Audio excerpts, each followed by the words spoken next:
Hi, this is Pastor John with a refreshing moment for your life. The book of Proverbs, chapter 3, verse 5 says, "Trust in the Lord with all your heart and lean not to your own understanding." Verse 6 says, "In all your ways acknowledge him, and he will make your paths straight."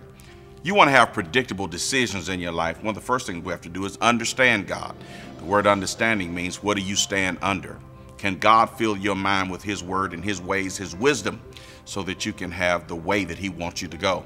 If you stand under his word, then he can certainly direct you. Then you have to acknowledge him. The root word of acknowledge is know. When you really know him, you won't just say, what would Jesus do or what would God do? You'll know what God would do. And then you'll keep yourself from doing those things that he won't do, because you want to do the things that he will do. And when you do the things that God will do, you'll give him ultimate praise, and he'll want to send you more places because you're deciding to go where God was going to go anyway. And that's when he can make your pathway straight. Having predictable decisions isn't hard unless you have a hardened heart against God. Open it up, soften it up, hear the word of God, read it so that God can direct your paths. Then you'll be restored, renewed, revived, and refreshed everywhere you go.